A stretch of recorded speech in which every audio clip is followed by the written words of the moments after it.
Hey everyone!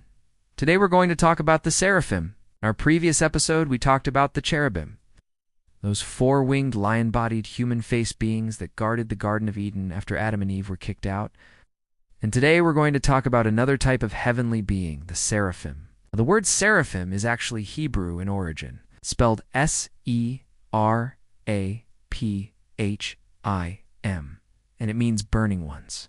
In the year that King Uzziah died, I saw the Lord sitting on a throne, high and lifted up, and the train of his robe filled the temple. Above him stood the seraphim.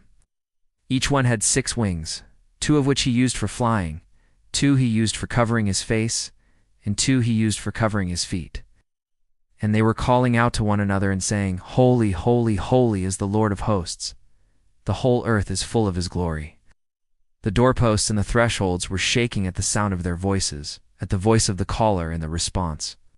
He who was there said to me, "Son of man, be not afraid and do not be timid. Thus says the Lord, when these 4 have judged you, do not be afraid and do not be timid. They are witnesses against you, but also your brothers, the house of Israel. All of them will go forth from their places and will be like a swarm of locusts. They will fall upon the ground, and I will give them the judgment of man and full payment what they deserve." So right off the bat, let's take a look at the word seraphim, because that's the topic of this video. We're talking about the seraphim. And Isaiah uses this plural noun to refer to these 6-winged creatures that have a very unique morphology and physiology. They're literally described as having 6 wings, 2 of which they use to fly, 2 of which they use to cover their faces, and 2 of which they use to cover their feet. So we see that these beings were definitely aerial. They would have been flying around the throne room of God, and they would have covered their face and covered their feet while doing so. We also see that the seraphim were in the presence of God in the throne room. The word seraphim appears over 20 times in the book of Isaiah, and in most of these instances, Isaiah refers to these 6-winged beings as being in the presence of God. In fact, in Isaiah 33-14, we see that the seraphim are called the holy angels of God. In Isaiah 6-7, we see that one of the seraphim takes a burning coal from the altar and touches Isaiah's lips and says, "Here is your rededication to the Lord, just as he spoke, saying, 'Who will go for us?' And I said, 'Here am I, send me.' Then he said, 'Go and tell this people, hear ye the word of the Lord. But when they say to you, where are his signs? Say, behold, the Lord has spoken in the sight of the seraphim.'" So once again, the seraphim are in the presence of God, ministering before him, worshiping him. And here we see that one of the seraphim goes forth to speak to Isaiah and commission him to go to Israel and prophesy to them. And we also see that the seraphim were used as an example to show God's power and holiness.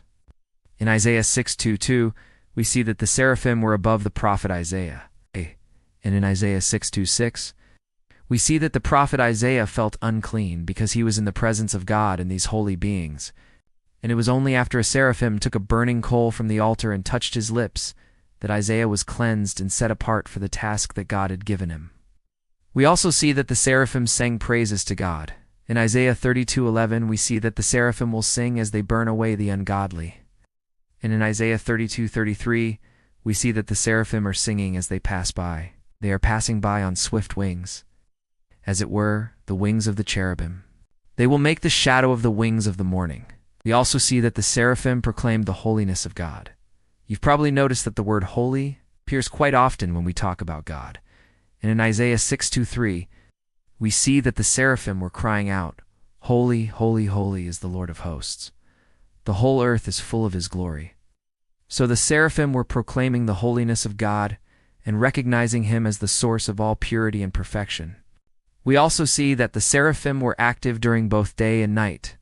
In Isaiah 26-20, we see that the seraphim come forth to cover Israel as a wing covering the country like a shade in a hot climate. And we know that shades are needed during the day to keep cool. But then in Isaiah 62:2, we see that the seraphim are going to come forth to meet the morning star. And so these beings were active at all hours of the day. They were constantly engaged in worshiping God and carrying out his will.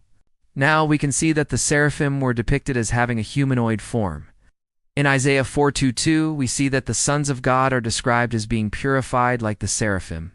And we know that humans need to be purified before entering the presence of God. And in Isaiah 6:2-2, We see that the seraphim were above Isaiah, which implies that they had a certain height and stature. Also, the seraphim are described as having a voice, as we heard in Isaiah 6-7, where the seraphim are calling out, and their voices shake the doorposts and thresholds of the temple. Now, perhaps the most striking feature of the seraphim is their 6 wings, which allowed them to fly and maneuver through the air with great speed and agility.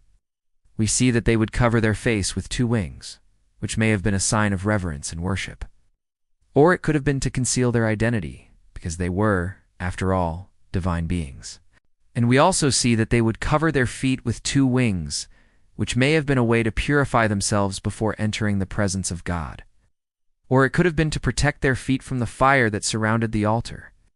We also see that the seraphim burned with divine energy, and this is where we get the idea that they were burning ones, because they were constantly surrounded by flames and fire. And this fire may have represented their intense devotion to God, or it could have been a symbol of their ability to purify themselves and others. Now, the seraphim are sometimes depicted as having a fiery appearance, and this is supported by the fact that they were described as burning with divine energy, and they were associated with fire. In Isaiah 14:29, we see that the Lord of hosts has a day coming like the heat of fire, like a day of judgment and wrath to make the whole earth a burning, like the destruction of Sodom and Gomorrah, and it shall be called the Valley of Destruction. Overall, the image of the seraphim is a striking one. These 6-winged fiery beings are often depicted as being in the presence of God, singing praises to Him and proclaiming His holiness. They are messengers and ministers of God, carrying out His will and communicating His messages to humans. They are a reminder of the awesome power and majesty of God and the need for humans to approach Him with reverence and awe. In my opinion, the seraphim were the perfect beings to welcome Isaiah into the presence of God.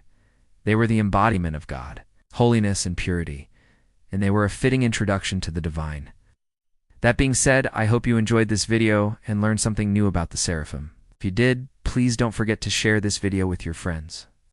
I appreciate all of you watching, and I'll see you next time.